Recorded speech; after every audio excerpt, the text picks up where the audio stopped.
This book contains sexually explicit content which is only suitable for mature listeners. Published in 2008 by Totally Bound Publishing.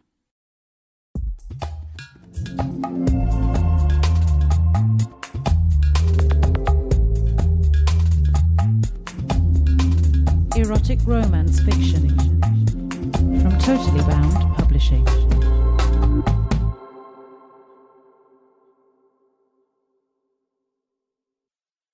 Under the Law by J.P. Bowie. Chapter 1. London, 1973. The dark-haired, slender young man dashing up one of London's busy streets glanced at his watch as he hurried. Peter Buchanan was late. His audition for a part in a new West End musical had run longer than he'd anticipated. Dodging traffic on London's busy streets, he raced towards the pub where he was meeting his sister Janet for lunch. He hated the idea of keeping her waiting. She'd sounded so distraught on the phone earlier in the day, and he knew the reason, always the same reason, her damned husband Rob. The Salisbury on St. Martin's Lane was a lively, busy pub at most times of the day, and especially popular with tourists, but the food was good and the beer reasonable. Britain had recently gone decimal, and while the Brits struggled to identify the strange new coins they'd been lumbered with, some establishments had taken advantage of the situation and raised their prices alarmingly, but not the Salisbury. Arriving slightly out of breath, Peter spotted Janet immediately, and his blood boiled when he saw the bruised eyes she was sporting. "Damn Rob," he thought. "Now I'm really going to lay him out." Tough thoughts, but Peter knew in a bout of fisticuffs he was nowhere in his brother-in-law Rob's class. The creep had been in the Royal Marines, an elite squad of tough commandos whose reputation was without parallel. Still, Peter would love to have landed one in that smug, supercilious face. "Janet," he sat beside her and pulled her into his arms. "Why do you put up with this?" "Because I'm pregnant," she whispered against his cheek. Peter looked at her shocked. "You're pregnant and he's hitting you? Why, that fucking bastard. He doesn't know yet." "Oh, like that's an excuse? Janet, you have got to leave him. Go home. Mum and Dad will take care of you until the baby's born." She nodded. "I know I have to. I want this baby, Peter, and I'm afraid that he'll—" She choked on the words Peter knew she was trying to say. He held her tightly pressed to him and kissed her cheek while she cried. Out of the corner of his eye he saw a couple, obviously American, regarding him with some suspicion. "Lord," he thought, "am I the errant husband trying to placate my wife after a secret affair has come to light, or the bastard boyfriend breaking it off? Either way, I'm a shit in their opinion." Janet hiccuped and pulled back from his arms. "I need a drink," she said, dabbing her eyes. "You're not the only one," Peter chuckled, "and while I'm getting them, perhaps you'll explain to the couple giving me the evil eye that I'm your loving brother come to give you comfort in your hour of need." "You do go on," she said, wiping her eyes and trying to smile. "I'll have a white wine, a large one. It'll be the last till after the baby's born." When Peter returned with their drinks, he found Janet deep in conversation with the American couple, who, by the sounds of it, were encouraging her to go home to Scotland, that beautiful country they had apparently just visited. "And we were so lucky," the wife gloated. "The weather was so much better than here in London." "I'll say you were lucky," Peter said, plopping down beside Janet and handing over her glass of wine. "Last time I was home it snowed, in June." Outside the Salisbury, Peter gave Janet his spare room key. "You can stay the night with me, then if you want to, we'll find out about train times." "Won't Scott mind my being there?" Peter grimaced. "Scott moved out 2 months ago. I just haven't got around to telling you. You've had enough worries of your own." "Oh, I'm so sorry, Peter. I had no idea." "I know. I should have told you, but you know." "I had worries of my own," Janet sighed. "Now I feel even worse. You're always there for me, and where was I when you were all upset and lonely?" "It wasn't that bad, really." Peter gave her a hug. "Now off you go. I'll see you later when I'm done over at my audition." "Good luck," she whispered. "If they don't take you, they're daft." But after his second audition that afternoon, Peter felt that he might be the daft one if he accepted the producer's offer. After trying to put some life into some of the most insipid dialogue he'd ever heard, Peter decided he could care less if he got the part or not. He was quite convinced the show wouldn't last a fortnight. Peter had migrated to London from Aberdeen, his hometown, 5 years earlier, with ambitions to become an actor and singer on the West End stage. The first 2 or 3 years had been rough, forcing him to temp in offices and wait tables while waiting for his break. A couple of provincial tours in the chorus and acting as understudy to the leads had garnered him good reviews and an agent who kept him busy in London's nightclub scene. Too busy, he sometimes thought, and he'd give it all up for a role in the West End musical or play. Still, the steady work was important and had helped him get over the absence of his boyfriend Scott. Scott. How easily he had charmed Peter with his playful boyishness and ultimately seduced him with his sensuous kisses. But thinking of Scott now only brought back the heartache of too many broken promises. "I'll never leave you, Peter. You and I were meant for one another." Well, now Scott was meant for another, all right, and even though their parting had been painful at the time, Peter had survived, and more often than not, actually relished his newfound freedom. The Butterfly Bar, one of the 2 clubs where Peter sang on a nightly basis, was busier than usual for a Friday night, he noticed, as he made his way to the back of the bar where he could change into his evening suit. He'd left Janet at his flat after bringing her an Indian takeaway from the restaurant on the corner, and strict instructions not to give in to any of Rob's demands that she should go back to him. He said hello to Pat, the resident piano player, who was having a smoke in between sets. "Busy night," Peter remarked. "Bunch of coppers," Pat said, blowing smoke through his nose. "Celebrating a birthday or something." "Policemen, eh? What are they like?" "They like jazz. Dinah's going down a treat." Better include Green Dolphin Street, I suppose." "Yeah, that's a good one for you, and maybe one with Dinah, you know, like when you and her scat a bit." "If she's still sober by then," Peter said, laughing. "She's behaving tonight. Only had a couple so far." Peter looked across the room to where a large group of men were seated. Nice-looking lot, he thought. Wonder what they look like in uniform. His eyes were met by one of the men who smiled at him and raised his glass. "Well, well," Peter smiled back. "Do you have the time, Mr. Policeman?" "Hello, Peter." He turned at the sound of the girlish voice behind him. Dinah Sherman had once been the toast of the West End and New York's nightlife, even appearing with Louis Armstrong and Ella Fitzgerald at the Blue Note, until the booze had shot her down. The sweet lady with platinum blonde hair loved the gay boys, her 2 poodles and her bottle of rum, not necessarily in that order. "Hello, Dinah." Peter gave her a peck on the cheek, trying to ignore the smell of rum. "So, you had a good crowd tonight?" "They loved me," she crowed, flinging her arms round Peter's neck.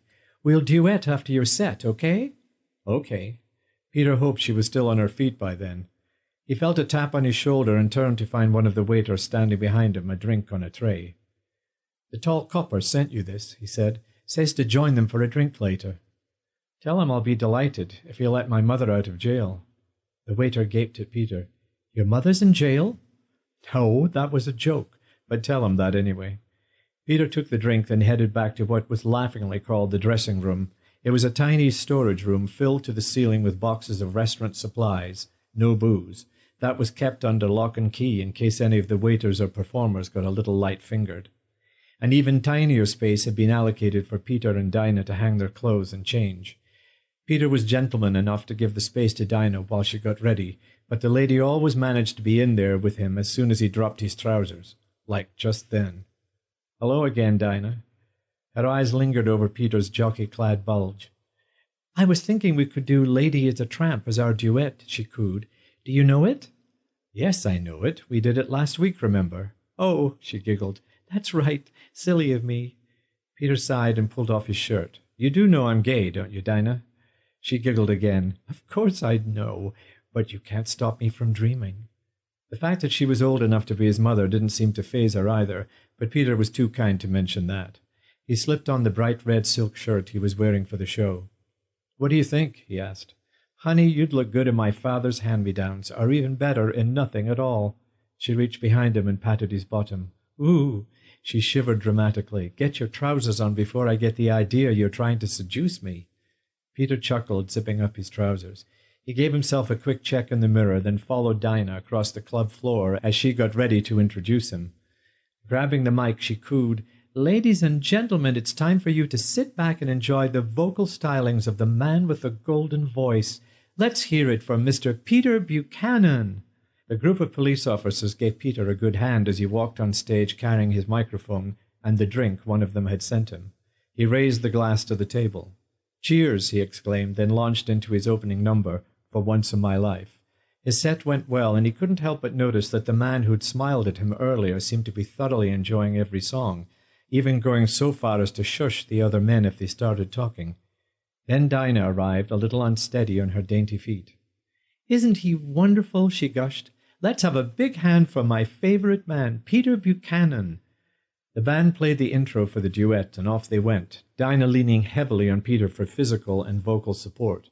He reckoned she must have played catch-up on her drinking. Somehow they got through it, even though he had to prompt Dinah on the lyrics every now and then. To a smattering of applause, Peter helped Dinah off the stage and led her to a corner table, where she slumped down, a dazed expression on her face. He found a waiter and ordered her some strong coffee. "Don't leave without me," Peter told her sternly. "I'll see you home." Then he walked over to the police table. "Gentlemen," he said, nodding politely, "I hope you're enjoying your evening." A chorus of "Very much, you were super," and polite smiles greeted him. "Sit and have a drink with us," the one who'd smiled at him earlier said. "I'm John Reed. This is Harry, Clive, Bob, Alan, and Alistair. We're from the Tottenham Court Road station." He waved a waiter over. "What'll it be?" "Vodka tonic, please. What's the celebration?" "John got promoted to inspector," the one called Harry explained. "Congratulations, Inspector Reed," Peter said, smiling at the man and liking what he saw. John Reed was handsome, with close-cropped fair hair, twinkling blue eyes, and a ready smile. Peter guessed he was about 30, 31. He found himself gazing at John's lower lip. It was full and inviting. Peter gave himself a little shake and grabbed for the drink the waiter held out to him. "Cheers," he said, "and congratulations again." Everyone raised their glasses and another round was ordered. "You're Scottish," John observed, looking at Peter with unabashed admiration in his eyes. From Aberdeen." "Nice town. How long have you been living in London?" 6 years. Are you a Londoner?" "Born and bred in Wimbledon." "So, what's your mum in jail for?" Harry asked, interrupting their conversation. Peter laughed and the others joined in. "I knew he was joking," Harry mumbled, going red in the face. "Do you have another show tonight?" John asked. "Yes, but not here, I'm afraid. It's over at the Lido in Soho, and—" He looked across the room to where Dinah sat propping up her head in her hands. "I have to see Dinah home first. She's a little in her cups, and I don't want her wondering about it this time of night. I'll get a taxi to take her home, and then I'll go on to the club." John's eyes met Peter's in a look of admiration. "That's very nice of you, Peter." He leaned in closer and murmured, "But how will you get home?" "That's easy. I live just round the corner from the club, on Charing Cross Road."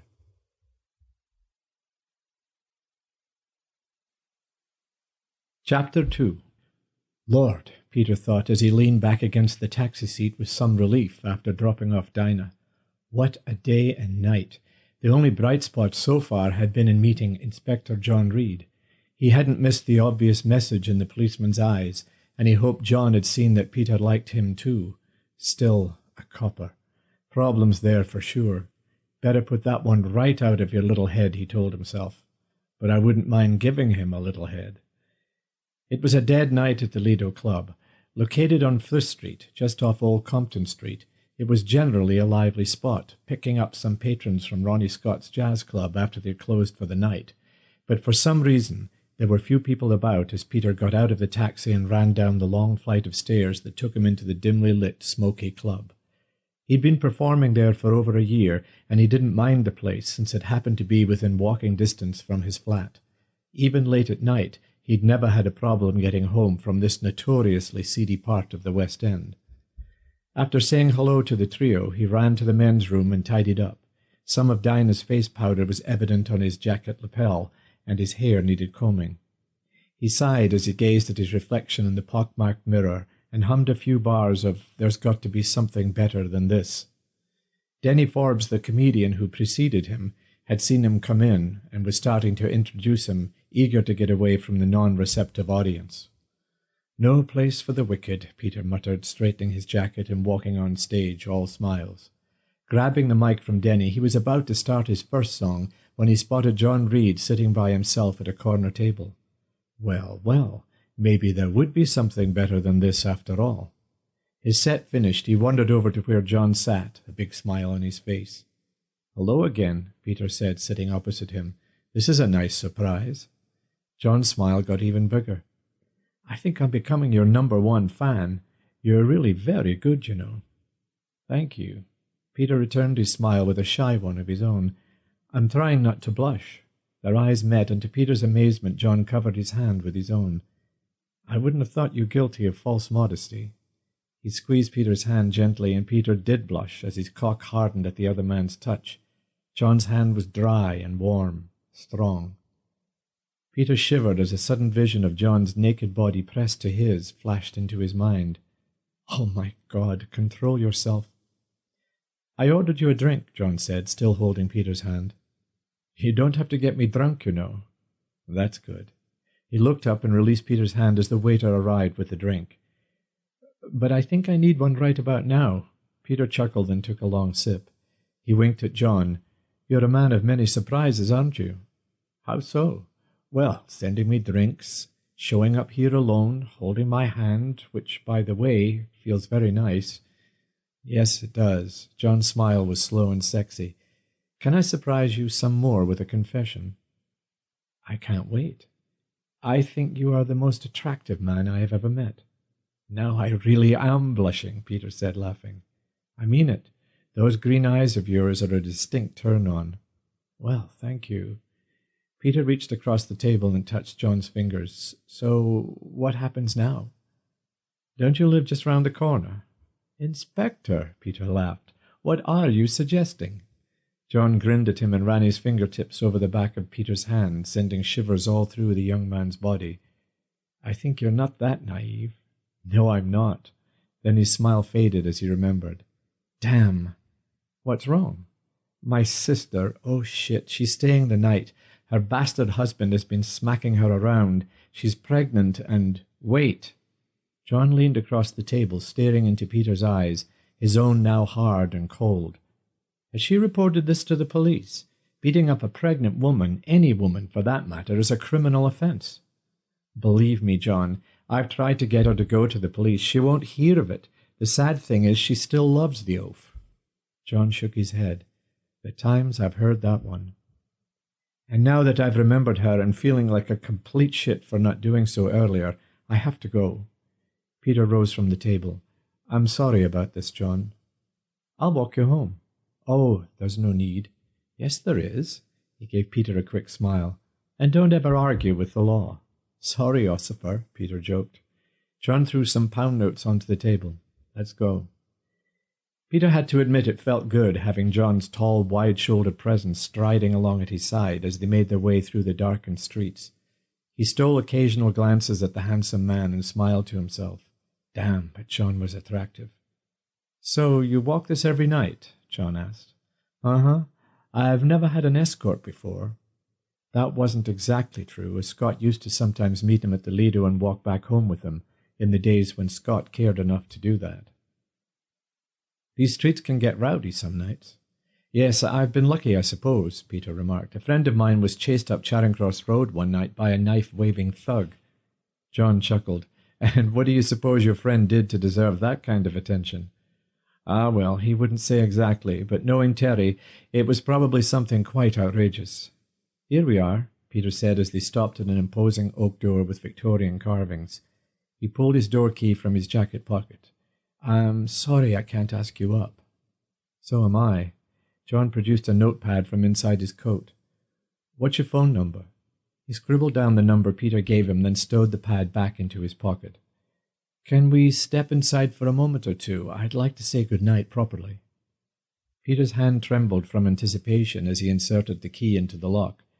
A good-night kiss, John's lips on his, that plump, full lower lip to nibble on. He was hard again. He pushed open the door, and suddenly he was wrapped in John's arms, his mouth covered by a moist, sexy warmth that brought him an instant brain meltdown. He was dimly aware of the door slamming shut behind them. Then it was all John, and only John he could hear and feel and smell. Peter's long, drawn-out gasp of pure pleasure was trapped when John's tongue slipped into his mouth, sliding over and caressing every part it could reach. Peter wound his arms tightly around John's neck, holding him a willing prisoner while their tongues tussled inside each other's mouths. Peter shivered with delight as John reached inside his shirt, stroking and caressing his bare skin. His body bucked as John's hand then slipped inside his fly, holding his erect cock in his warm grasp, slowly pumping it with a sure, steady stroke. Peter buried his face against John's neck, inhaling his maleness overlain with a faint touch of cologne. His hands roamed over the taller man's body, finding that part of him that throbbed and pushed against its confinement. Feverishly, Peter pulled at John's belt and opened his fly, releasing his impressive erection. His breath quickened as he grasped the hot, hard flesh. Both men groaned as their orgasms tugged at their balls. "Wait, oh, wait," Peter murmured, unwilling to let this exquisite feeling go. "Don't hold back," John whispered into his ear. "Let me feel you come." They came together, their bodies shuddering as their orgasms surged through them, their semen coating each other's hands in creamy warmth. Their mouths joined again in a long and rapturous kiss. Then John brought his fingers, glistening with Peter's semen, to his mouth and slowly licked at the opaque essence of their union. Peter watched, feeling a sensuous charge flit through his body. Then he too raised his hand to his lips and licked at John's semen. "That was beautiful," he whispered. "Tell me I'll see you again." "You will," John smiled into Peter's eyes, "but not in a draughty doorway." They chuckled together, then John produced a large white handkerchief which they used to clean up. They straightened their clothes, zipped up, then kissed again. They could taste one another in that kiss, and it caused a spark of desire to rekindle in both of them. "Dear God," Peter murmured, "I feel like I can't let you go." "Hold on to that feeling," John said, his voice smoking with desire. "Till the next time." After another, even longer kiss, he whispered, "Good night, Peter." "Good night, John. Thank you for everything." Just before he moved away, John gripped Peter's arm. "If your sister needs any help," he said gruffly, "you know where I am." Peter nodded. "Thank you." He closed the door quietly behind John's tall figure, then made his way up the winding staircase leading up to his second-floor flat. Once inside, he peeked into the bedroom, happy that Janet was fast asleep. He made his way into the kitchen and saw the note she'd left him. "Dear Peter, thank you for letting me stay here tonight. Rob phoned, and he was his usual petty self, blaming me for everything, and you for listening to my lies. I have decided to leave him and go home to Mum and Dad, at least until I have the baby. I called King's Cross and reserved a seat on the 11 a.m. train. Perhaps you could go with me to the station if you haven't got appointments. See you in the morning. Love, Janet." "Thank goodness," he muttered, pouring himself a glass of water. He carried it and the note into the living room and sat on the couch, staring into space, remembering what had just passed between him and Inspector John Reed. Who would have guessed that such a shitty day could have had such a wonderful ending? He could still feel the warmth of John's skin, taste him on his tongue, and he hesitated before drinking his water. "Sorry to wash away a part of that grand time you gave me," he thought, "but you made me very thirsty." The days that followed his sister's departure were hectic ones for Peter. His agent Maury phoned to say another West End club was interested in having him appear there 3 nights a week, and could he manage to fit it in. "The money's good, Peter," Maury said to encourage him, "and you know they play host to Princess Margaret and her crowd. Good prestige for you, my boy." Peter groaned mentally. Nightclubs were not where he wanted to be, good money or not. "Nothing in the theatre?" he asked. "Not yet, but I'm keeping my ear to the ground for you." "All right, I'll do it, but try and get me a rehearsal with the musicians. I hate going on in the cold." "Will do, my boy, will do." But of course he didn't, and the first night at the new club was less than stellar.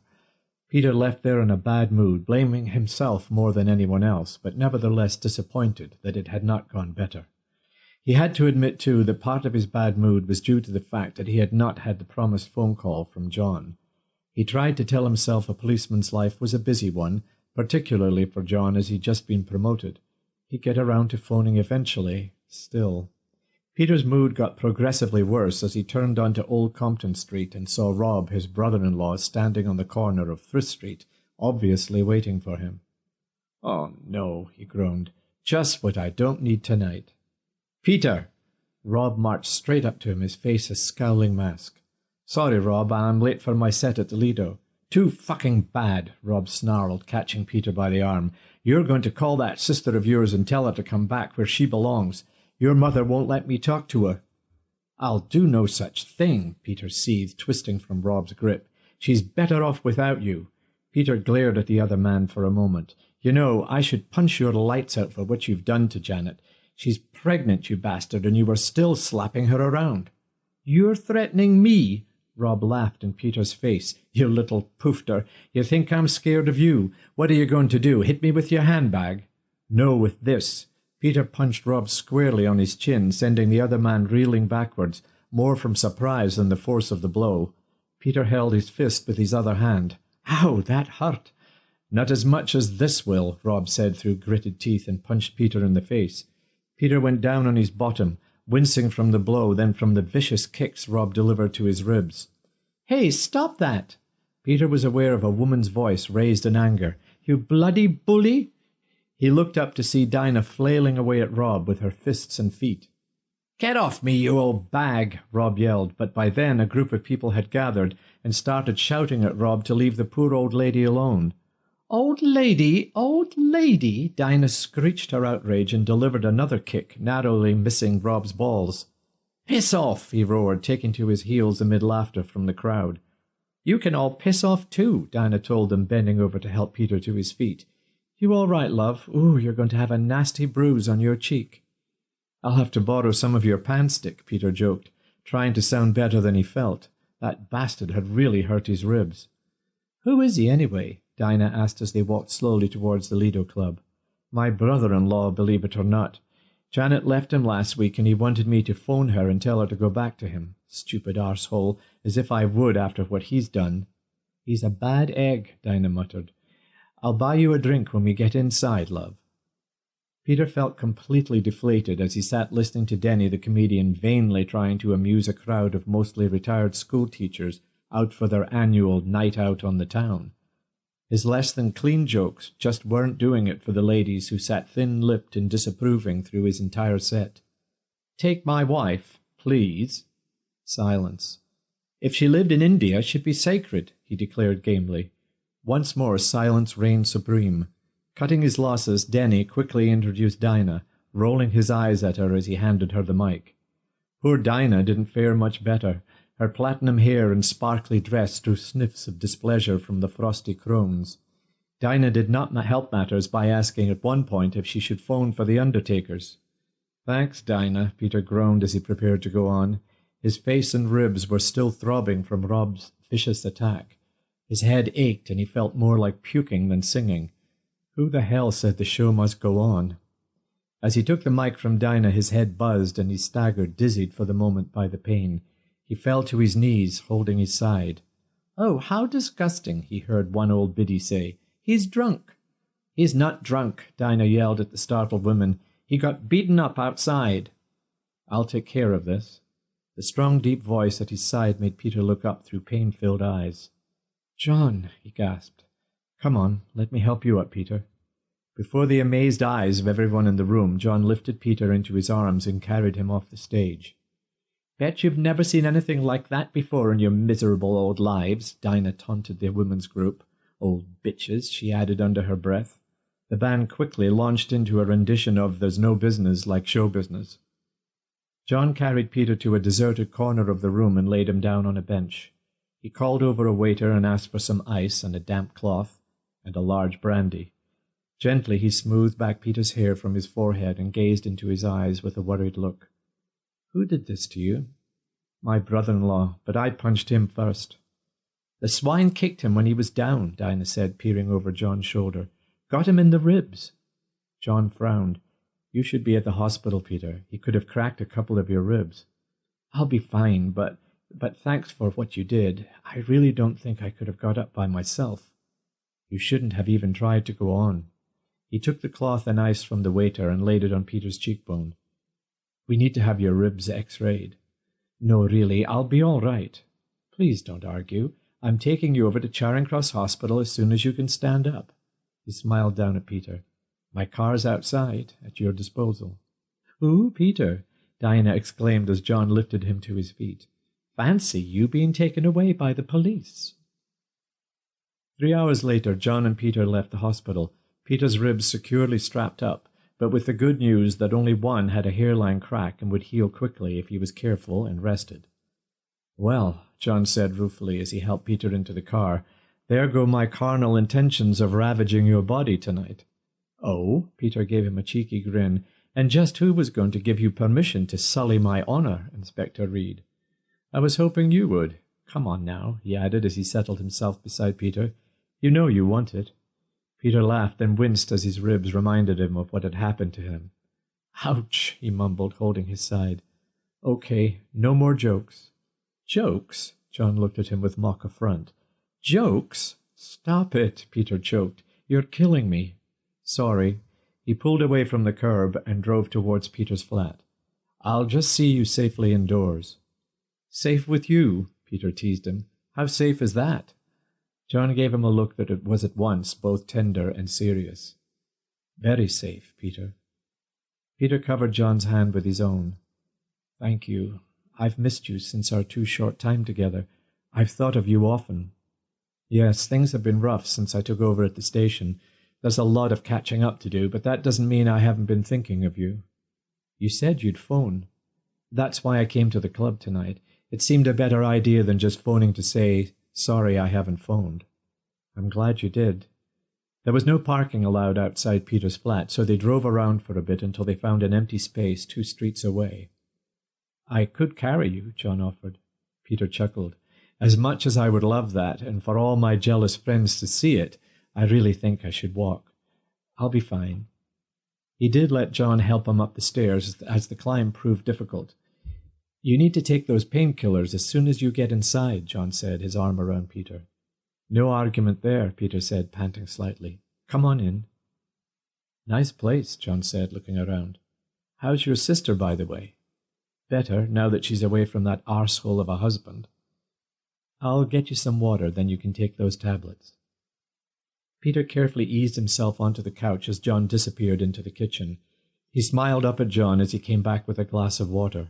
John knelt at his feet as Peter popped the tablets into his mouth and took a long drink of water. Then he leaned forward and kissed Peter's moist lips. Don't worry, I won't get you all worked up this time. More's the pity, Peter murmured, savouring the touch of John's lips on his. He put his hand behind John's head and pulled him in for another long, sweet kiss. As their tongues meshed, desire rose in his blood, but when Peter tried to put his arms around John, a knife-like pain in his side caused him to wince. John pulled back, concern etched on his handsome face. We'll have to wait till you're better, he said, his voice low and husky with emotion. Yes, I'm afraid so, Peter agreed with regret. So tell me, where can I find your brother-in-law? Earl's Court, but don't arrest him, please. He'll just whine to my sister about how I'm trying to break them up, which of course I am. That wouldn't be a bad thing, surely. No, but it has to be her decision. For some reason she still loves the bastard. Good looking? Very. A Royal Marine, all muscles and butch bullshit. If only he lived up to the image he presents. When I first met him, he was Mr. Charming, trying to impress Janet's big brother. Ugh, if only I'd known then what he was really like. Anyway, Peter stroked John's face gently. Thank you again for looking after me. I think you must be the knight in shining armour every gay boy dreams of meeting. John's eyes clouded for a moment. Don't put me up on a pedestal, Peter. I might not live up to your expectations. You've already exceeded them, Peter said, smiling through sleepy eyes. Oh, those painkillers are making me woozy. Come on, then. Let's put you to bed. Gently, John lifted Peter from the couch and carried him into the bedroom. He lowered him onto the bed, then stripped him of his shoes, socks, shirt, and trousers. Are you going to have your way with me? Peter mumbled, only half awake. Not tonight, although seeing you lying there naked and defenceless, the temptation is almost too much to resist. John smiled as Peter closed his eyes and began to snore softly. He covered Peter with a sheet, then bent to kiss his lips. "Sleep tight, sweet prince," he murmured. "I think I love you."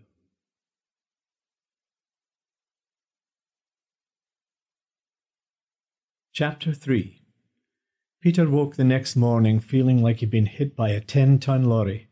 After he'd come to terms with the knowledge any movement like sitting up was going to cause him exquisite pain, he managed to carefully maneuver himself out of bed and, wrapping his arms around his ribs, made it to the bathroom to relieve himself. Looking in the mirror, he grimaced at his bruised face. Bloody Rob!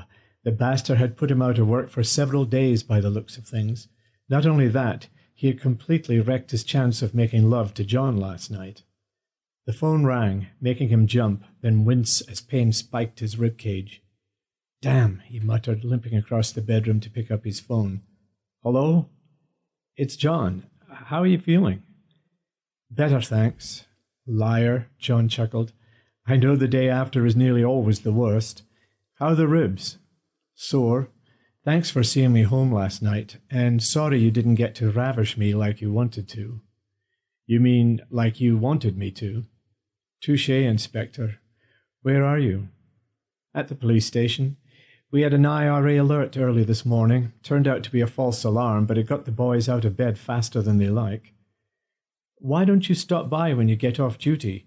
Looks like I'll be flat-bound for the next couple of days or so." I'd like to, but I have some things I have to take care of." "Oh." Peter tried not to sound too disappointed. "Well, when you can."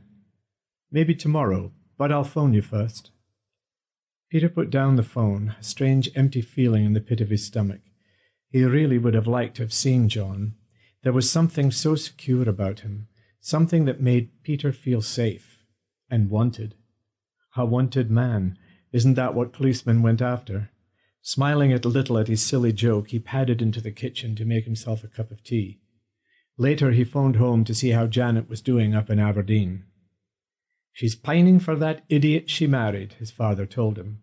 Jim Buchanan was a man who did not mince his words. "Your mother's taken her out shopping for baby clothes. Take her mind off him, hopefully, for a wee bit anyway. How are you, son?" "I had a run-in with Rob last night. Don't tell Janet or Mum. He wanted me to tell her to come back to London. Of course, I refused, and we got into a bit of a barney." "He didn't hurt you, did he?" Peter chuckled, not about to tell his father about his visit to the hospital. "Don't fancy my chances against the commando, eh? As a matter of fact, I got in the first punch." "Peter, how'd it go?" "Not for the full 10 rounds, Peter said. "I went down in the first. That bastard. I'd like to get my hands on him." "Wouldn't we all? Anyway, Dinah, remember her? The blonde bombshell who tried to steal you away from Mum that time when you came down on holiday?" "Oh, aye, I remember. What about her?" "She's my new bodyguard. Fairly gave Rob what for. Almost kicked his balls off." His father laughed and turned serious. "Peter, be careful. There's no telling what that nasty piece of work is capable of." "We know what he's capable of, Dad. Smacking Janet around, the coward."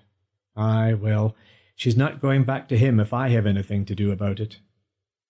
Peter wasn't so sure, but he spared his father his thoughts on Janet's seeming fixation on a man who treated her so badly. He'd read about the battered wife syndrome and all the reasons for it, but he didn't understand it. No way would he put up with physical abuse from anyone. He and Scott had had their problems, slanging matches galore, but they'd never resorted to hitting one another. Slapping each other's bare bottoms was as far as they'd ever gone, and that had been for enjoyment. He wondered what it would be like to slap John's bare bottom. A nice bottom, he remembered. It had felt round and smooth under his hands. He groaned aloud, feeling the start of an imminent erection. This was going to be a long day. Around 6 o'clock he turned on the TV to watch the news. His interest was immediately sparked by the report of an IRA threat that had the London Metropolitan Police on full alert. But John had said it was a false alarm. And suddenly there he was, his handsome face filling Peter's television screen as he talked with a BBC reporter. Peter turned up the volume. "So, Inspector, one of the terrorists relayed a message to you. What did he say?" "Oh, the usual stuff," John replied, his voice calm and unruffled despite the press of people around him, jostling and thrusting microphones in his face. "Chap with an Irish accent gave us a list of locations of possible bomb sites. Of course, we checked all of them out immediately and found nothing. However, we are maintaining our highest alert level, just in case this was some kind of diversionary tactic. Oh, so that's why he couldn't come by, Peter thought, as John's image faded from the screen. God, but he looked so damned fine there. He kept watching as a studio newsreader took over. That was Patrick Johnson interviewing Inspector John Reed, only 2 hours before the inspector and 2 other police officers were injured in a bomb blast near Goodge Street Tube Station. All 3 men were admitted to Charing Cross Hospital, but so far no report of their condition has been released. In other news, no! Peter leapt to his feet, then doubled over from the pain that shot through his ribs like a knife. "Oh, Jesus, John," he moaned, falling to his knees. His eyes filled with tears of pain. He staggered to the phone and dialed "Oh." "The number to Charing Cross Hospital, please." He jotted the number down, then quickly dialed. An engaged signal. He tried again. Still engaged. Of course, everyone would be trying to find out the condition of the officers. Oh, please let him be all right, he prayed silently. He could go over there, but what could he do? There was no chance that he would get to see John. There would be police swarming all over the place. It would be chaos. Maybe there would be some news later. His ribs ached from his sudden leap from the couch, so he downed 2 pain tablets along with a shot of brandy, then lay down on the couch, his eyes glued to the TV screen. He awoke to the flickering light of the television screen casting a half-light into the room. Groggily he peered at his watch. 3 a.m. My God, he thought, I've been asleep for hours. John. Would there be news of his condition by now? Gingerly holding his ribs, he raised himself from the couch. Not too bad. He picked up the phone and dialed the number for the hospital. Charing Cross Hospital. Hello, I'm calling to inquire about Inspector John Reed. Are you a family member? Yes, Peter lied. His cousin Peter from, Lancashire. Lancashire? He started to laugh, then thought better of it. Hang on, please. After what seemed an eternity, the operator was back. Inspector Reed is in stable condition. Peter breathed a sigh of relief. And what about... Click. The operator had hung up. That's all? Peter asked the static on the line. But will he be all right? He was alive, that was the main thing. Lord, how had this man, whom he didn't even know a week ago, suddenly become so important in his life? He let his thoughts drift back to those moments at the bottom of the stairs when they had held each other, when their lips had met in a kiss so powerfully erotic that it had seared itself in his memory forever. He closed his eyes and relived that moment when he had first felt John's warm skin under his hands, the hidden strength in the lean muscles of his torso, and the comforting power in his arms when he had lifted Peter so effortlessly from the stage at the Lido. He shuddered at the thought of what that bomb blast might have done to that beautiful body. He couldn't bear to think of John lying there, maimed for life, maybe missing a limb or an eye. Jesus, he muttered, stop that now. He's going to be fine, just fine. After several cups of tea, another painkiller, and a hot bath, Peter began to feel much better. Those exercises at the YMCA must have paid off, he thought, struggling into a clean shirt, careful not to irritate his ribs too much. He'd made up his mind to attempt visiting John in the hospital. He could take the underground down there and walk the short distance without too much trouble.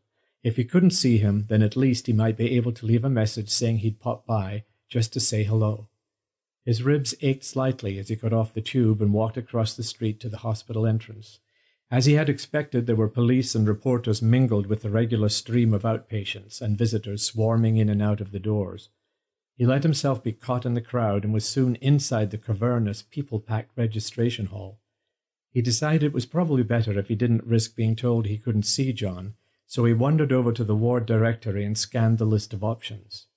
Special unit had the right sound to it, and it was on the top floor. He could start there anyway, and if he got lost, he'd ask a policeman. There were plenty of them around. He took the lift to the top floor and started looking in each door he passed. After 20 or so doors, he was about to give up when he heard low voices coming from one of the rooms. One deep voice had a familiar ring to it. He pushed the door slightly open and peeked in.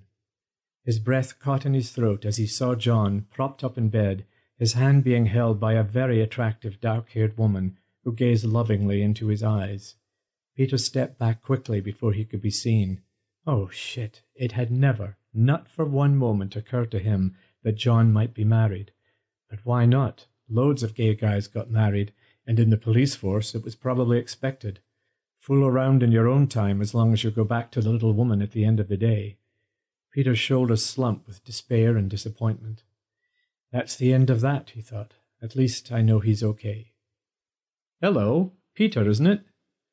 Peter looked into the room from where the voice emanated. At first he didn't recognize the man in the bed, then he remembered. It was one of the policemen sitting with John in the butterfly bar the night they'd first met. What was his name again? Hello. Peter entered the room slowly. Harry. Right, Harry. He approached the bed and held out his hand. So you were in that bombing too? Yes, Harry said, accepting Peter's handshake. Good of you to come by to see us. Expect you've seen John. I looked in, but he already had a visitor. Joan, probably. Joan. So that was his wife's name. John and Joan. Sweet. Peter felt his throat constrict, and he coughed into his hand. So, how are you, Harry? Oh, not too bad, really. Could have been worse for all of us. They've already released Clive. That's good.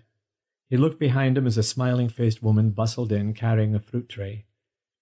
Here's the trouble and strife, Harry said, beaming. Gladys, this is Peter. He serenaded us the night we took John out on the town. Oh, lovely. Gladys bent to give her husband a kiss. Ever so nice of you to visit the lads, she told Peter. Least I could do, Peter murmured. Well, I'd best be off. Get better soon, Harry. Nice meeting you, Gladys. A chorus of byes followed him through the door. He dragged his feet to the lift and went back to the milling crowd that still streamed in and out of the hospital. Maybe I'll walk back home, he thought. Give me time to put all this in perspective. He walked slowly past Trafalgar Square, then headed up St. Martin's Lane, taking his time, stopping occasionally to look in some shop windows and catch his breath. His ribs throbbed now. Maybe this hadn't been such a good idea, but he was nearly there. There was a pub at the corner up ahead. He could stop there, have a half, get his breath back. It was quiet in the King's Arms. The barman gave him a quizzical look. You all right, mate? You look a bit green around the gills. Cracked rib, Peter said, holding his side for effect. I'll just have a half of Red Barrel. He found a small table and sat at it, resting his elbows on the well-worn surface and pondering life in general. What a fuck-up. Just when he thought he'd found Mr. Right, he turned out to be Inspector Wrong. Well, at least he'd found out before he was head over heels in love with the man. Who are you kidding? He muttered into his beer. You're already head over heels in love with the man. Damn him. Married, no less. And he'd seemed so sincere, so genuinely caring. How safe am I with you? Peter had asked teasingly. John had answered with such seriousness. Very safe, Peter. And later, when Peter had thought of that moment, he'd believed it to be true, that his heart would be safe in John's keeping. But then he'd thought the same about Scott, and look where that had got him. And when he really thought about it, it wasn't their fault, but his, for believing the lies. Next time, if there was a next time, he'd be much more cynical and not so damned ready to fall in love. Just over a week, and his heart was broken. What an idiot you are, Peter Buchanan, he thought. Maybe you should go home to Aberdeen too. Let Mummy and Daddy look after you along with your sister. You could share your sob stories. He threw back the last of his beer and got up, pushing his way out of the bar as he felt impotent anger build up inside him. Anger at his own gullibility and his inability to stop the feeling of desolation that had swept over him. Life was so fucking unfair, and as if to compound his feelings of abject misery, it started to rain. Chapter 4. It took another 2 days for Peter to feel like he wanted to go back to the clubs. He didn't really want to go back at all, but his agent had been on the phone telling him they would replace him if he didn't show up soon. So he went back to the nightly grind, trying to look and sound like his heart was in it, when of course it was not. Didn't We Almost Make It, a song in his repertoire, now took on an extra bitterness, and he told the trio leader to take it out of his set. Of course, invariably, someone just had to ask for the damn song most every night. Most mornings his phone would ring around 9 o'clock, and intuitively he knew it was John. He didn't dare answer it. If he heard that deep, sexy voice on the line, he'd cave and agree to see him, if that's what he was calling about. Peter hadn't phoned the hospital again. What was the point, he reasoned? The man was married. There was no future in their relationship, their very brief relationship. Best they both get on with their lives, John with his wife, and Peter, well, with whatever lay ahead. He was thankful that Rob seemed to have given up badgering him. He'd stopped calling Peter's parents home, trying to talk to Janet, and his threats of knocking on their door and dragging her back to London had come to naught. Still, Peter was always wary as he approached the Lido Club on Frith Street. There was no telling what the sneak might be up to next. Then one night, what Peter had dreaded, and at the same time secretly longed for, happened. He was halfway through Spinning Wheel when he saw John's tall figure being ushered to a nearby table. Peter was so startled he almost lost track of the lyrics, but thankfully pulled himself together and continued with his set, despite his nerves jangling in the pit of his stomach. There was no avoiding the inevitable meeting, so, squaring his shoulders, he jumped off the stage and with a big fixed smile on his face, marched over to where John sat, 2 drinks in front of him on the table. Peter held out his hand. "Good to see you up and about, Inspector Reed," he said, just a shade too loudly. "You too, Peter." John's hand was as warm and strong as Peter remembered, and he felt a shiver of desire pass through his body at the man's touch. Peter sat opposite him, and John pushed a drink toward him. "Vodka and tonic," he said, smiling. "Thanks." Peter took a long sip on it. "So, you look well. No bad effects from the bomb?" "No, thank goodness. I was lucky. How are the ribs?" "Better." Peter rubbed his side. "As good as new." "Peter." John studied him for a moment, then said, "I'm sorry I couldn't come to see you sooner. The doctor wouldn't release me until yesterday, but I phoned you almost every day. I thought you might have come to visit me in the hospital." Peter coloured and looked away. I tried, but they wouldn't let me see you. I did phone, and they said you were stable and all that, so I let it go." "You let it go? What does that mean?" I'm not sure." For some reason, he just couldn't bring up the fact he knew John was a married man. Fortunately, Harry must not have mentioned seeing him in the hospital. "What's wrong, Peter?" John was asking. "You're acting strangely." "I've missed you, John," Peter blurted. "I hardly know you, but I've missed you terribly. And I've missed you. I couldn't wait to see you again." "Really? Even though you—" He broke off, the words dying in his throat. "Even though I what? What's wrong?" John reached over and took Peter's hand. "Tell me." Peter's breath shuddered in his chest from John's touch. Oh, God, but he wanted this man, wanted to feel his arms hold him again, wanted those warm, full lips on his, and if he said now what was troubling him, none of that would ever happen again. "I just want you so much," he mumbled. "Are you finished here?" John asked. Peter nodded. John stood up and held out his hand. "Then let's go."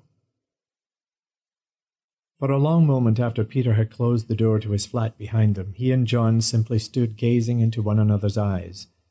Then tentatively Peter reached out and touched John's face, gently stroking the smooth skin with his fingertips.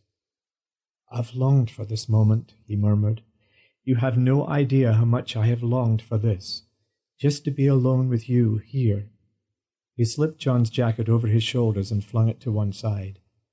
"And without a cracked rib." John smiled and pulled Peter into his arms. His lips on Peter's were warm and soft, grazing lightly across Peter's mouth, the tip of his tongue licking at Peter's lower lip before seeking entrance into his moist heat. Peter gasped as John's tongue slid inside his mouth, probing every corner, swirling across his own, bringing with it an erotic charge that caused his body to buck and stiffen with desire. Peter moaned, and John pulled back slightly. "You even moan musically," he said, grinning. "I was blessed with rhythm, too," Peter whispered. John kissed him again, his hand on Peter's rump, pulling him in close. "I want to feel that." Their arms around one another, they hurried to the bedroom and fell across the bed in a tangle of arms and legs, tugging at each other's clothes. Peter felt the hardness of John's naked arousal pressed against his own. He grasped it by the base, squeezing gently, then brought the hard shaft to his lips. He ran his tongue over the moist head, licking and teasing it with urgent flicks that had John groaning with pleasure. Wait. Peter gave him an anxious look. Are you injured anywhere? I don't want to press where I shouldn't, if you know what I mean.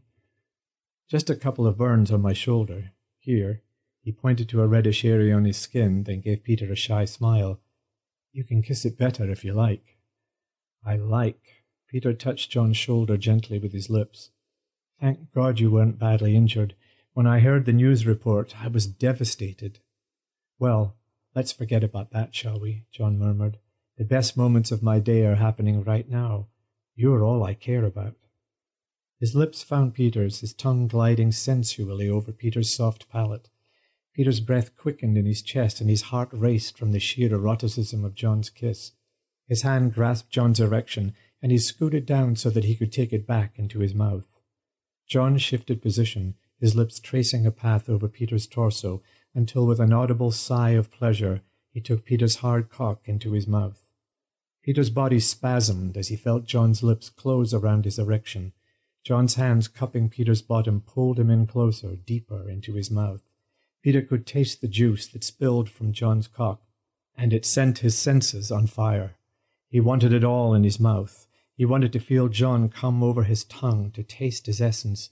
He sucked harder, stronger as he heard John moan, and at the same time felt his own orgasm surge through his balls. Their arms tightened about one another, their hips bucked and thrust as they fucked each other's mouths. Then, with a sudden rush, their cum flooded over each other's tongues, and with gasping cries of joy they clung to one another, elated by the rapturous moment of belonging and of owning. Peter held John in his mouth, savouring his taste and scent, reluctant to release him until he felt his erection begin to soften. He wanted time to stand still, to hold this man in his arms forever and never let him go. And even though he knew that was impossible, even though he knew John had another life away from him, he wanted to hold on to this incredible moment and keep the memory of it for the rest of his life. For sadly, that's what it would become, only a memory. The thought of that brought a soft moan of despair to his lips. John moved under him, rolling him over onto his back, his strong hand stroking his face with the gentlest of touches. What's wrong, love? John whispered. Nothing. Peter gazed up into the blue eyes above him and brought John's face close to his own. Except that I'm falling in love with you. And what's wrong with that? Peter felt his chest tighten with emotion. He wanted to yell, Because you're married to a woman and I can never have you all to myself. Instead, he smiled, kissed John's soft lips and said, You haven't said you love me. Then let me say it now. I love you, Peter. His lips closed over Peter's in a kiss that left him in no doubt that he meant it, at least for now. He held John tightly in his arms. I'd like to feel you inside me, he murmured, his lips pressed to John's ear. If this was to be their only time together, he wanted it all. He reached over to the bedside table and pulled a tube of lubricant jelly from the drawer. Let me do that. John took the tube from him and coated his fingers with the slick substance. Gently he inserted one, then 2 fingers into Peter's anus. Peter flinched slightly at this cold invasion. Then as John probed deeper and warmth stole through him, Peter bore down, his sphincter muscles clenching tightly around John's fingers. Fuck me, John. Peter's eyes were locked on John's as he raised his legs and wound them around the taller man's waist. He gasped as the head of John's cock pushed against his resistance. Oh, he was so big. Peter bit his bottom lip as he strained to take John in. John held back a little, his eyes searching Peter's face. All right, he whispered. Yes.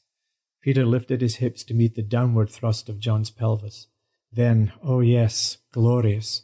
John's cock, so hard and hot, slid all the way into him, gliding over his prostate, sending electric jolts of pleasure throughout his body. He reached up, pulling John's face to his own, laving his jaw and mouth with sweet, moist kisses.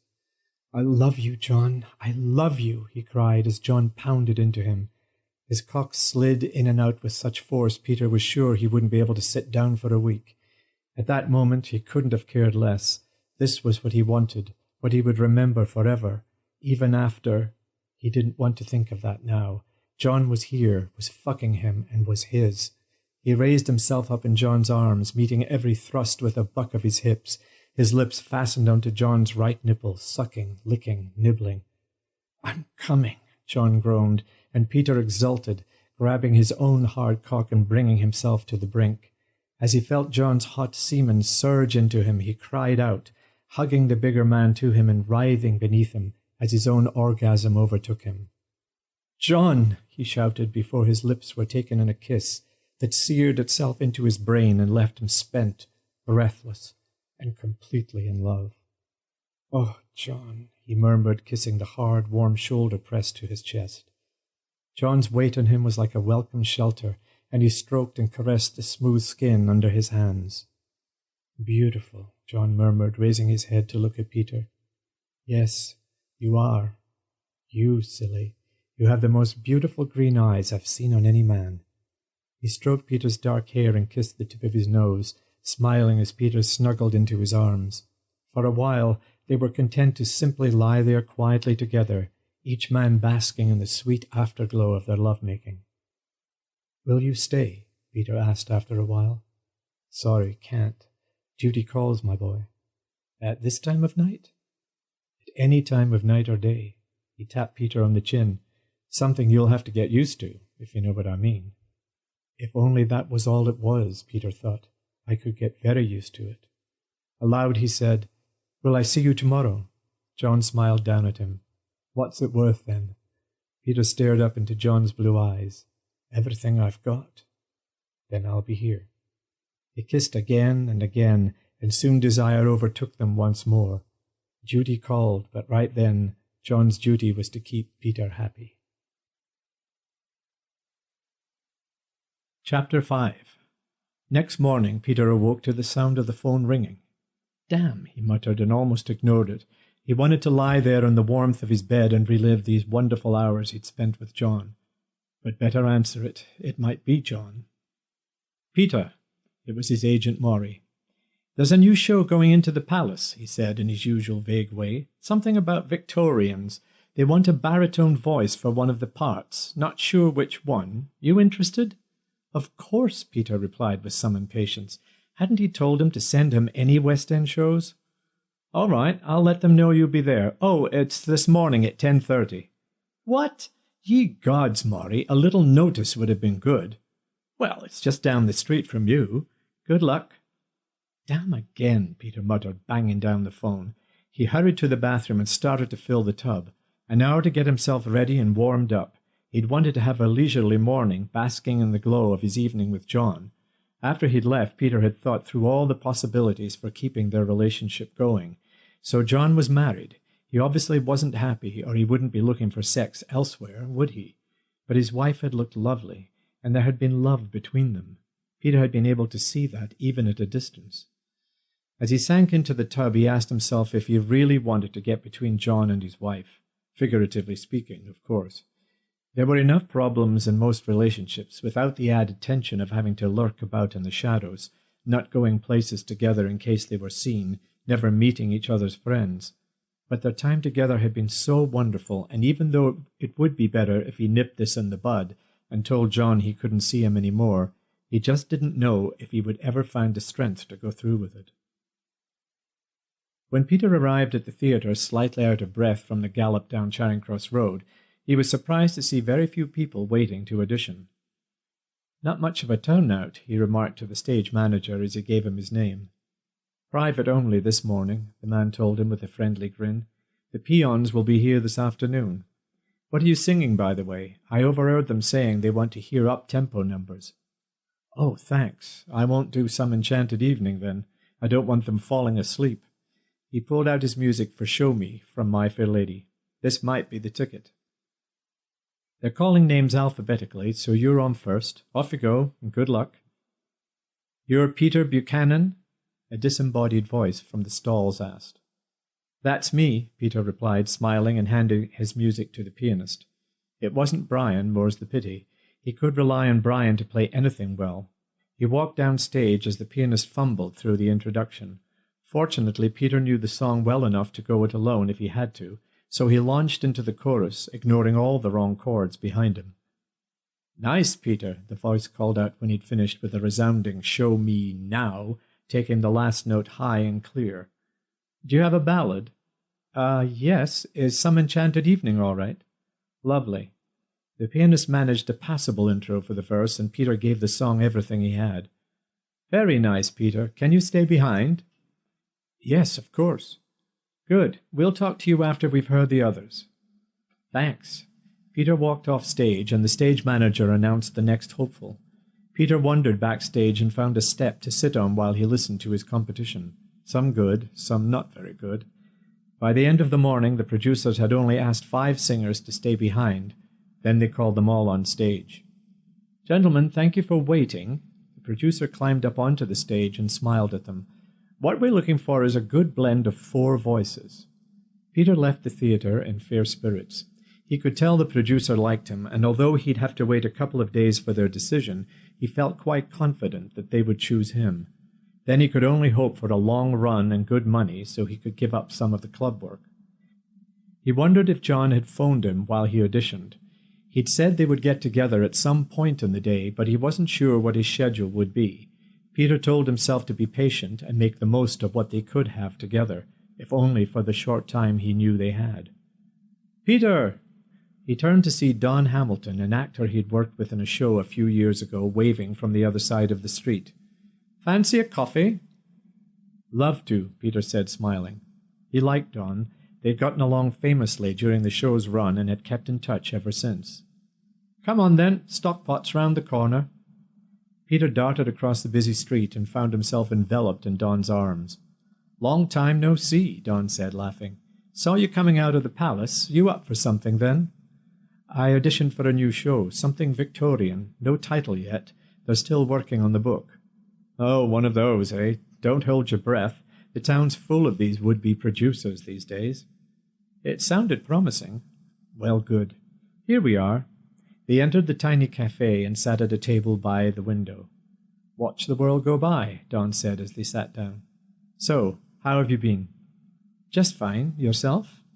Busy. My agent's got me doing some television commercials. I didn't want to at first. A bit tacky, I thought. But if old Larry Olivier can do it, why shouldn't I? And the money's damn good, I must say. You still nightclubbing it? Yes, 5 shows a night. It gets to be a bit wearing, I have to admit. But like you, I only do it for the money. Don waited for the waiter to deliver their coffee. Then he said, I saw Scott the other day. Oh, yes. He told me you two had split up. I can't say I was surprised. Never did think he was for you. Bit of a sneak, I always thought. Peter laughed. A sneak? Yes, always fingering the dancing boys' bums. Don, it's true, Peter. Saw him myself when we were doing that panto at the Palladium. I always thought it showed a lack of respect for you. Not to mention the dancing boys. Oh, 1 or 2 of them quite enjoyed it. I'm sure they did. That's why we broke up, as a matter of fact. He was just too lavish with his affection for other men. Cad. Don sipped his coffee and winked at Peter. So, are you bonking someone else? Of course, Peter said, chuckling, and that's all you get to hear for the moment. Married man, is he? Peter almost choked on his coffee. What on earth made you ask that? He spluttered. Well, there's a lot of them about, isn't there? Is there? I mean, are there? Oh, yes. Had one myself a year or so ago. Lasted a few months till his old lady found out. Then all hell broke loose. They got into a riot, Barney, and the poor bugger had a black eye to prove it. As Peter made his way back to his flat, he couldn't help but think on what Don had said. He didn't quite know if he found it humorous or sad. Of course he knew there were many men who had affairs outside their marriage, sometimes with women, sometimes men. He'd just never been faced with this kind of situation before, and he wasn't sure he wanted it now. He loved John, there was no doubt in his mind about that, but he couldn't agree to be a little bit on the side. That was just not his style at all, and somehow he didn't think it was John's either. He couldn't imagine John saying, well, if it's all right with you, I can come over Tuesday afternoons and we can fuck to our heart's content. He sighed as he contemplated the moment when he would tell John about seeing him and his wife together at the hospital. How would John react? Would he be angry at being found out? Or was it something he thought they could both overlook? No, he couldn't believe John could be that callous or unfaithful. But he had already been unfaithful, hadn't he? With him. He heard the phone ringing as he opened the door to his flat, and he ran to answer it, thinking and hoping it might be John. Hello? "Peter, it's Janet." "Oh, hello, Janet. Something wrong?" "It's Rob." She sounded close to tears. "He was on the phone reading Dad the Riot Act, saying he had rights and was going to come up to Aberdeen and take me back to London, and if Mum or Dad tried to stop him, he'd call the police. The law is on his side, he said." "What a bastard," Peter muttered. "I just don't know what to do. I don't want Mum and Dad mixed up in any trouble." "Well, they're certainly not going to stand by and see you dragged out of their house by that arsehole. Wait, I have a friend in the police force here. I'll see if I can get a hold of him and ask him what we can do. I'll ring you as soon as I've talked to him." "Oh, would you? I knew you'd know what to do." "Well, hopefully he'll come up with the right answers. I'll speak to you soon." "Thanks, Peter. I love you." "Love you too, sister mine." Peter put the phone down with a curse. That damnable Rob was determined to make Janet's life a misery. After hesitating for a moment, he dialed Rob's number. "Rob," he barked as soon as his brother-in-law picked up. "What do you mean by threatening my family?" "Fuck off, Peter," Rob growled. "This is none of your business. She's my wife and—" "What? That means you can knock her around whenever you feel like it. She's not coming back to you, so just lay off and forget about going up to Aberdeen. My dad will set the police on you if you dare come near his house." "Listen, you little queer. I've talked to the police and they say I have every right to request my wife comes back with me." "But I'm guessing you didn't tell them you blackened her eye and smacked her around before she left, now did you? I have a friend with the police in London, Rob, and he told me beating a woman, regardless of who she is a criminal offence. You could go to jail." "Oh, shut it," Rob yelled. "If you don't keep your fucking nose out of my business, I might go to jail for cutting your balls off. They're no good to you anyway, you fucking poofter." "My God." Peter's voice trembled with rage as he spoke. "To think that my sister has to put up with rubbish like you, to have suffered your filthy hands and mouth on her person. It makes me want to puke, you disgusting piece of shit." There was a long, loaded silence on the line, and then came a screaming garble of expletives, half of which Peter didn't even understand. He started to laugh, and that brought even louder cursing. He put the phone down, then picked it up again quickly and dialed the operator. "Can you give me the number for the Tottenham Court Road police station, please?" "One moment, please." Peter wrote the number down, then dialed it. "Is Inspector Reed there?" "Who may I see is calling?"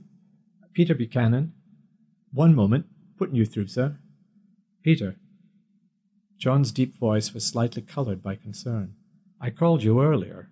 "Yes, sorry, I had to run to an audition. My agent sprung it on me at the last minute." "Oh, how'd it go?" "All right, I think. Listen, John, I need some advice." "Go on." "My brother-in-law is threatening to force Janet into coming back to London with him. He says he talked to the police there, and they told him he had every right to insist she goes with him. Is that right?" "Well, he does have certain conjugal rights as her legal spouse, but his history of abuse would nullify that if she filed a complaint against him. And of course, he didn't tell her that part of it. I just got off the phone with him, and he went bananas when I told him he was a piece of shit." John chuckled. "He probably didn't know you cared for him that much." "I'd like to lay him out." "Well, okay, thanks for the information. I'll let Janet know she has to file a complaint. And she should do it right away. If you like, I'll call the Aberdeen police and make them aware of the situation, just in case it gets nasty." "Or would you? That would be nice of you, John." "Anything for you. What are you doing later?" "Hoping a policeman comes a-calling." "That's what I hoped you'd say. I get off at 6. See you then. I'll make supper." "I'll bring dessert." "You are the dessert." They both laughed. Then John said softly, "I can't wait to see you again." "That's what I'd hoped you'd say," Peter said, smiling. "See you at 6. Peter glanced at his watch. 4:30. He just had time to run to the market for some wine and groceries, then back for a quick bath. Then John. Not such a bad day after all. Peter was splashing about in the bathtub when he heard the doorbell ring. "He's early," he thought, standing up and grabbing a towel. Well, there's nothing like an eager beau. Wrapping the towel around himself, he hurried to the door and flung it open. His eyes widened with shock as his brother-in-law's scowling face was revealed. "Rob, what the hell are you doing here?" His instinct to slam the door on Rob's snarling face was thwarted when the big man threw his shoulder against the door panel, sending Peter crashing into the wall behind him. Peter slumped to the floor, the wind knocked out of him. "Get up, you little shit!" Rob yelled. "Get up!" He reached for Peter, jerking him to his feet. You think you're so much better than me, don't you? You and your snobby parents always trying to make me look bad." "You do a fair job of that yourself, Rob," Peter said, pulling himself free of Rob's grip. He tightened the towel around his waist as he glared at the other man. "You have some nerve coming here. You think this is going to endear you to Janet when I tell her you came barging into my flat like some bloody maniac? Shut up, you fucking proof. You make me sick with your fa-la-la ways." "Fa-la-la ways?" Peter laughed out loud. "Where did you hear that one? You really must get out more, Rob." "I said shut up." He took a step towards Peter and swung at him. Just in the nick of time, Peter ducked out of the way, losing his towel in the process. "Well, well," Rob sneered, "the little man's not so little." "I didn't know you were into cock, Rob." Peter danced out of the way as Rob tried to grab him. "But this is one you'll never have." Too late, Peter realized he'd backed himself into the corner by the window. "So, what are you going to do? Beat the shit out of me? Prove to yourself you're a man by beating me up? I'm not my sister, Rob. I'll fight back and—" Roaring with rage, Rob launched himself at Peter. Peter went down under the other man's weight, his head bouncing painfully on the parquet floor, and then, just as quickly, the weight of Rob's body was gone, and Peter's eyes grew big as he saw Rob struggling to get out of the fierce-looking headlock a tall, fair-haired man was inflicting on him. "Ow! Ow! Let go of me, you bloody sod!" Rob wailed as John applied even more pressure to his neck. "Who is this blighter?" John panted, straining to keep Rob locked up. "My brother-in-law." "Oh, the one who smacks pregnant ladies around, eh?" John squeezed harder, and Rob began to bellow with pain. "There's a pair of handcuffs in my back pocket, Peter. Get them, will you?" He eyed Peter as he stood up. "And where are your trousers?" "I was taking a bath," Peter said, grinning at him. He picked up his towel and wrapped it around his waist. Then he pulled the handcuffs from John's back pocket. "Slip him on this bugger while I hold him." "With pleasure." Peter grabbed Rob's wrists and after a bit of a struggle got the cuffs on him. "Now then," John released Rob from the headlock. "Would you mind explaining why you were attacking this young man?" "He was coming on to me," Rob yelled. "Look at him, all naked, bloody poofter." John and Peter looked at one another, then burst out laughing. "You'll have to do better than that, I'm afraid," John drawled. "The way I see it, it's a case of forced entry, assaulting the occupant of the flat, resisting arrest." Rob gaped at him. "You're a bleeding copper." "Fred so, and you, young man, are nicked."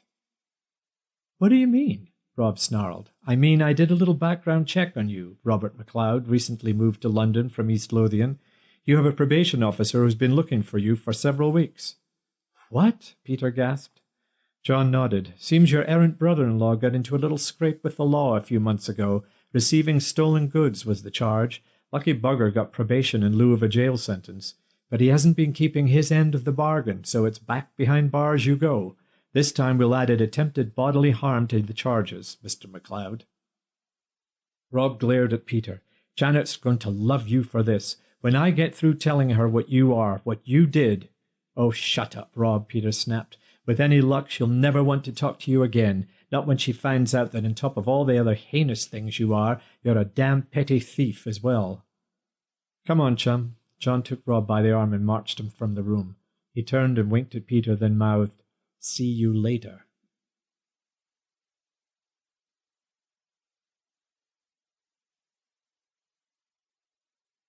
Chapter 6. After John left with Rob in tow, Peter finished his bath, slipped on his dressing gown, then called home to tell his sister what had happened. She cried as he related the fact that Rob had been charged with receiving stolen goods and avoiding his visits with his probation officer. "Did you know what he was up to, Janet?" he asked gently. "Not right away," she replied, gulping back her sobs. "He told me he was going to make a pile of money. I knew it had to be something illegal, but I just kept hoping it would all go away." "Well, he's going away for some time, I'm afraid. You really mustn't think of going back to him. The man is dangerous to himself as well as others." I know. Her voice shook as she continued to cry. "I just wish I could get over him. It's hell to love a man too much, Peter." "But now you have the baby to think of." "Yes, and if I am completely honest with myself, I know Rob would make a terrible father. It's just that, well, I know you would never understand this, Peter." "Janet, believe me, I do understand. Well, perhaps not as far as Rob is concerned, but I do understand about loving the wrong person." "You mean Scott?" Yes, that's what I meant. Anyway, love, you take care. I'll talk to you soon. Peter put the phone down and with a sigh pressed his forehead against the window pane. He looked out at the bustling crowds below him, at the surge of traffic speeding up towards Tottenham Court Road, and wondered why life had to be so damn difficult at times. He didn't want to equate what was going on in his life with Janet's more serious problems, but nevertheless he just wished at least one of them was having a better go at things. John had said he'd be back after taking care of Rob, and Peter had promised him supper. He wandered into the kitchen and started preparing a casserole that took little effort and was delicious. Got to feed my man. If only he could be my man, he thought grimly, chopping at some carrots and onions. Perhaps it was time to bring things out into the open and tell John what he knew, but only after they had made love again. God, but he was so wonderful in bed. Peter wiped at his eyes. Damned onions. A little after 7, John phoned to say he was on his way. Your brother-in-law won't be coming to call any time soon, he'd said, chuckling, but I'll fill you in and all that when I see you. I can't wait, Peter murmured. To see you, that is. Be right there. Peter set the table and opened the bottle of claret he'd bought at the market. He lit some candles, then turned on the stereo, filling the room with soft sounds of mellow jazz. This might be the last time he'd ever get to do this for John, and he wanted it to be perfect. That thought filled him with despair, but he was determined not to give in to the depression he could feel welling up inside him. The chime of the doorbell sent him running to answer it, and when he saw John standing there looking so handsome in his dark suit and holding a bouquet of flowers, he almost lost it. The flowers got crushed as they embraced, holding each other without speaking for a long time. John's lips and Peter's had both men trembling with desire, and everything was forgotten but their need for one another. The flowers fell to the floor as John picked up Peter in his arms and carried him into the bedroom. Clothes were stripped off and naked bodies were pressed together as carnal urges overtook them. Peter gasped with a sensual pleasure as John's lips travelled over his torso, pausing over each nipple, his tongue lapping at each tiny nub, bringing them both to small, stiff points. John gazed down at his lover, his hands massaging Peter's chest in slow, sensuous movements. Their eyes were locked on one another, small smiles of implicit desire curling their lips. John moved his hands down each side of Peter's body, over his hips, his thighs, stroking and caressing. He grasped Peter's pulsing erection, pumping it slowly, visibly exulting in the effect it was having on Peter, and loving the soft moans of delight that escaped his lips. "You are so adorable," he whispered, lowering his face to Peter's and kissing him, gently at first, then with a demanding hunger that had them both panting with desire. "Oh, John, John," Peter breathed, holding the man tight in his arms and squirming with ecstasy beneath him. The sensation of having John's hard, powerful body pressed to his own was enough to bring Peter to the edge, almost too quickly. The danger was increased as John moved south, taking Peter's erection into his mouth, laving the underside of the head with his tongue and sending jolts of pleasure through Peter's body. John's mouth engulfed Peter's cock, his lips sliding up and down the length of hard flesh, bringing moans and whimpers of bliss from his lover. He fondled Peter's balls, caressing the soft, velvety skin, then let his fingers stray into the tight puckered hole, so tantalizingly near. Still with his mouth on Peter, John reached for the tube of lubricant, smeared some over his fingers, then probed gently into the depths of Peter's core. Peter moaned and arched his pelvis, the sweet sensation of John's mouth on his cock, and his fingers caressing his prostate, sending him heavenwards. He sighed happily as John withdrew his fingers and replaced them with the head of his cock, pushing slowly forward past Peter's brief resistance. John thrust himself deep inside Peter. He lowered his face to Peter's and kissed him gently on the mouth. Peter wound his arms around John's neck and pulled him in for a long, languorous kiss that had both men moaning into each other's mouths. They started a slow and sensual rhythm, their bodies moving together in unison, their mouths joined in deep, sensuous kisses.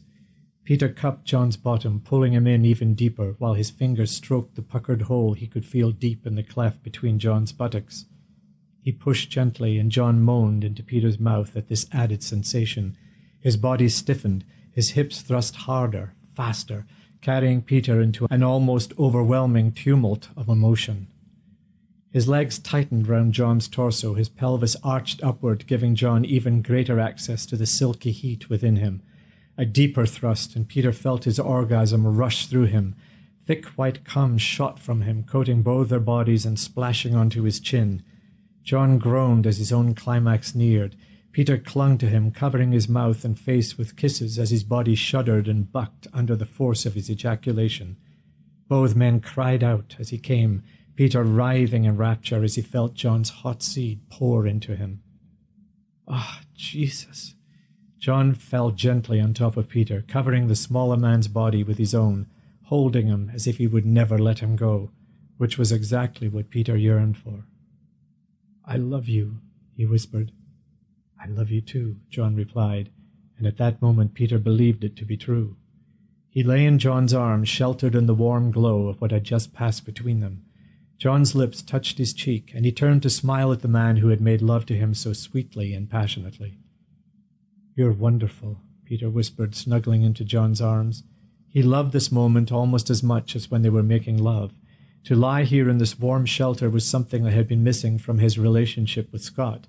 After sex, Scott would give a satisfied grunt and roll away, leaving Peter with an empty feeling of wanting more. But John fulfilled him in ways he would always remember as sweet and wonderful. If only things were different. If only they had met before John had married, before Peter had met Scott, before all the circumstances that now would take John away from him. Trying to dispel the feeling of sadness that had suddenly enveloped him, he pushed himself deeper into John's arms. That feels nice," John murmured. "You're quite the cuddler, aren't you?" "My favorite thing." "Really?" John chuckled. "Now I would have thought it was something else." "Well, almost my favorite thing," Peter conceded, laughing lightly. "I hope I didn't wear you out." "Well, you certainly know how to work up a man's appetite," John smiled. "Ah, you're hungry for food this time. Come on then." Peter slipped out of John's arms and ran to the bathroom to fetch a washcloth for them to clean up. As he pulled on his clothes, he said, "You can tell me all about my bastard brother-in-law while I pour you some wine." "That's the way to ruin a very pleasant evening, all right." Peter watched as John stretched his long, leanly muscled body before pulling on his shirt. Lord, but he was going to miss this man more than he really wanted to admit. John looked at him, a question in his eyes. "What's wrong?" "Nothing. I was just admiring your rather lovely body." John grinned at him. "And it's all yours, young man." Peter turned away before he was tempted to challenge that remark. "Come on, copper, let's have some wine." He practically fled from the bedroom, leaving a puzzled John staring after him. "Something's bothering you," John said, watching Peter pick up the bouquet of crushed flowers from the floor. "Oh, it's just this thing with Rob and Janet." He fluffed the flowers up a little before pushing them into a bowl of water. How'd it go with him, anyway? He never stopped whining. Wanting to call his wife, he said. She'd explain everything. That it was worrying about her that got him into all this trouble. What a liar, Peter sneered, pouring out 2 glasses of wine. He's never worried about her one day in his life. I just hope and pray that Janet tells him to fuck off, but I know she won't. She's in love with him, and even though she knows he's all wrong for her, she can't let him go. Well, he's in custody for a few days till we get a court date. Do you want to press charges? I'd love to, Peter said with some vehemence, but I don't know if Janet would appreciate that. It is a bit sticky, John agreed, but if you want to get him out of the way for a time. Peter nodded. I'll think about it if that's all right. Well, he clinked his glass against John's. Cheers, anyway. Cheers. John sipped his wine, then leaned in to kiss Peter gently on the lips. Or should I say, cheer up? Sorry, I just get upset when I think about the way that sod has treated Janet. They ate the meal Peter had prepared, and John murmured his approval. Delicious, he said, raising his glass. Almost as delicious as the chef. Peter smiled, then gritted his teeth. As much as he wanted nothing more than to complete this perfect evening by whisking John back into bed for another round of hot sex, he knew what had to be done. It was going to kill him to let John go, but... John, there's something we have to talk about. John's smile faded as he put down his wineglass. I knew there was something troubling you, something more than just the situation with your brother-in-law. Yes, I'm afraid I lied to you when I said they wouldn't let me see you when you were in the hospital. Actually, I didn't ask. I just went in search of you, and I saw you, and there was a woman with you, a very lovely woman, your wife. I just felt like I shouldn't interfere, so I left. But, John, I was so worried about you, I just had to make sure you were all right. So it was good that I saw you, sitting up and looking well, even though I couldn't come in and sit with you, and I wanted you so much that even when I found out you were married, I just couldn't break it off. But now I feel that, well, it's wrong of us to do this, so I'm not married, Peter. So you see, Peter looked up, his mouth slack as John's words sank in. But the woman with you was my sister, Joan. Your sister? Peter croaked, his face flushing with colour. Oh, then you're not married. That's what I said. I'm not married. Peter covered his face with his hands. I feel like such an idiot. All this time. John reached across the table and took Peter's hands in his own warm grasp. But the most wonderful idiot I've ever met. Even though I didn't come to visit you when you were languishing on that hospital bed. Oh, I could kick myself for being such a fool. John stood and pulled Peter into his arms. Let's turn that kick into a kiss, shall we? Their lips met, and Peter felt like he really might swoon with happiness. John wasn't married after all. They were both free to see one another as much as they wanted, and oh, he wanted that so much. John? What are you doing the rest of your life? Spending it with you, if you'll let me. Well, Peter teased John's lower lip with his tongue. I might be an idiot in some things, but I'm far too clever to let you get away, Inspector Reed. John's chuckle came from deep inside his chest. Actually, I brought along some preventative measures just in case you tried. What measures? Reach inside my jacket pocket. Peter did as instructed and laughed as he pulled out a set of handcuffs. Oh, Lord, I hadn't taken you for the kinky type. Well, you did tell me once that I was a man of many surprises. John grinned at him. Here's one more. 6 months later. Sometimes life can most definitely take a turn for the better, Peter thought as he listened to his sister chattering on and extolling the beauty of her newborn child. She's adorable, Peter, just perfect in every way. She must take after her uncle then, Peter said, laughing. There is a faint resemblance, Janet conceded. What are you going to call her? I was thinking Catherine after Grandma. That's nice. So when are you coming up to see her? Very soon.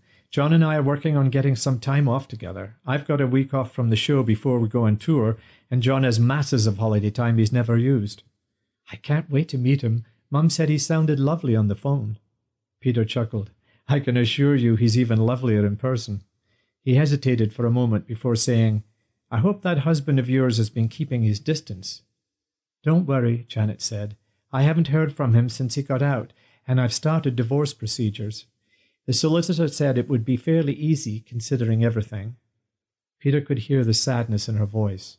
Things will get better, he said softly. I know they will. You'll meet some bloke who's worthy of you one of these days. Just like you did. Yes, although I sometimes wonder if I'm worthy of him. After he put down the phone, Peter peeked into the bedroom where John was still asleep after pulling an all-night shift. He'd said to wake him before 9 so they could spend some time together before he went back to work. Peter sat on the edge of the bed and smiled down at his lover, his face smooth and untroubled in repose, a faint shadow of blonde stubble outlining his jaw. Gently he traced John's jawline with his forefinger, then bent to kiss his lips. Morning. John opened one bleary eye, then rolled over onto his back, pulling Peter into his arms. No rest for the wicked with you around, he mumbled, holding Peter pressed tight against his body. Hey, I was being quiet as a mouse, Peter chuckled, kissing John's neck. His hand slid down John's long torso to find and hold his hard arousal. You, on the other hand, are as rampant as ever. Aren't you the lucky one, then? Yes. Peter kissed him long and lovingly. Yes, Inspector Reed, I am the lucky one. This book was presented to you by Totally Bound Publishing. For more erotic romance fiction in audiobook, ebook, and paperback, please go to totallybound.com. This is a work of fiction. All characters, places and events are from the author's imagination and should not be confused with fact. Any resemblance to persons living or dead, events or places is purely coincidental. All rights reserved. No part of this publication may be reproduced in any material form, whether by printing, photocopying, scanning or otherwise, without the written permission of the publisher, Totally Bound Publishing. Unauthorized or restricted acts in relation to this publication may result in civil proceedings and/or criminal prosecution. The author and illustrator have asserted their respective rights under the Copyright Designs and Patents Act 1988 to be identified as the author of this book and illustrator of the artwork.